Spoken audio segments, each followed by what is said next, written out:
Welcome to my channel. இந்த வீடியோவில் வந்து நாம் கிச்சன் சிங்கை வந்து ரெண்டு பொருள் யூஸ் பண்ணி சூப்பராக க்ளீன் பண்ணுறது எப்படின்றத வந்து நம்ம பார்க்கலாம். இங்கே பார்த்தீங்கன்னா இந்த ரொம்ப நாள் நம்ம வந்து க்ளீன் பண்ணாமல் வச்சுருந்ததுனால இந்த மாதிரி ஆகிடுச்சு. ஸோ இதை வந்து ஈஸியாக எப்படி பண்ணுறதுன்றது ரெண்டு பொருள் தான். என்னென்னு பார்த்தீங்கன்னா, ஒன்று பேக்கிங் சோடா, இன்னொன்று சிட்ரிக் ஆசிட். இது நம்ம க்ளீன் பண்ணுறதுக்கு முன்னாடி கையில் கவரோ அப்படி இல்லைன்னா க்ளவுஸோ வந்து யூஸ் பண்ணிக்கோங்க. ஏன்னா கிச்சன் சிங்க்லலாம் நிறைய பாக்டீரியாஸ் இருக்கும். அது மட்டும் இல்லாமல் baking powder plus citric acid ஒன்றா சேர்க்கும் போது அது கெமிக்கல் ரியாக்ஷன் ஆகும். நம்ம ஸ்கின்க்கு வந்து அது நல்லதில்லை.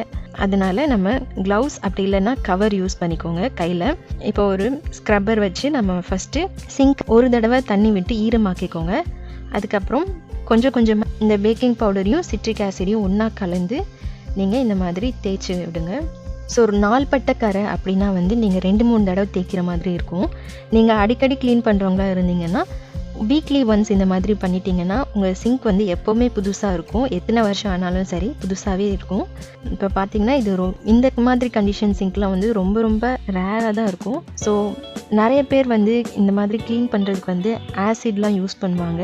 அந்த மாதிரிலாம் நீங்கள் எதுவும் யூஸ் பண்ண தேவையில்லை. இனிமேல் ஆசிட் வந்து எப்போவுமே நம்ம ப்ராப்பரான ஒரு கைடன்ஸ் இல்லாமல் யூஸ் பண்ணவே கூடாது.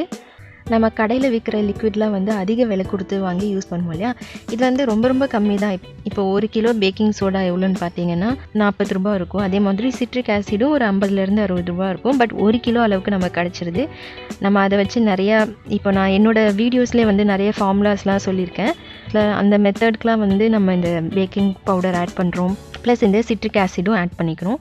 ஸோ எப்போவுமே ப்ளீச்சிங் ஏஜென்ட்டாக வந்து இது ரெண்டுமே யூஸ் ஆகும். நீங்கள் வீட்டில் இந்த மாதிரி க்ளீனிங் பர்பஸ்க்கு நீங்களே வாங்கி யூஸ் பண்ணுறது வந்து ரொம்பவே காஸ்ட் எஃபிஷியன்ட். நமக்கு விலை வந்து ரொம்ப கம்மியாக இருக்கும், அதே நேரத்தில் சாட்டிஸ்ஃபேக்ஷனாக இருக்கும். இப்போ பார்த்தீங்கன்னா நான் வந்து ஃபுல்லாக தேய்ச்சிட்டேன். எல்லா இடத்துலையும் வந்து நல்லா ஸ்க்ரப்பர் வச்சு தேய்ச்சிட்டேன். இப்போ நம்ம தண்ணி ஊற்றி இதை வாஷ் பண்ணிடலாம். இதில் இருக்கிற பாக்டீரியாஸ் எல்லாமே வந்து ரிமூவ் ஆகி க்ளீனாக பளிச்சுன்னு நமக்கு புது சிங்க் மாதிரி ஆயிரும். இங்கே பாருங்கள், ஃபுல்லாக புதுசாக க்ளீனாக இருக்குது. ஸோ பலன்னு ஆகிடுச்சு. நம்ம ஃபர்ஸ்ட்டு சிங்க் எப்படி வாங்கியிருப்போமோ அதே மாதிரி ஆகிடுச்சு. இது க்ளீன் பண்ணுறதும் வந்து ரொம்ப ஈஸி தான். நான் வந்து ரொம்ப ஹார்டாலாம் க்ளீன் பண்ணலை, வெறும் ஸ்க்ரப்பர் வச்சு 2-3 தடவை தேய்ச்சிருக்கேன், அவ்வளோதான். ஸோ இதே மாதிரி நீங்களும் வீட்டில் ட்ரை பண்ணுங்கள். அண்ட் உங்களுக்கு வேறு எந்த மாதிரியான வீடியோஸ் வேணுனாலும் எனக்கு கமெண்ட் செக்ஷனில் கேளுங்க. நான் நெக்ஸ்ட் வீடியோவில் உங்களுக்கு நான் போஸ்ட் பண்ணுறேன். அடுத்த ஒரு யூஸ்ஃபுல்லான வீடியோவோட உங்களை மீட் பண்ணுறேன். பாய்.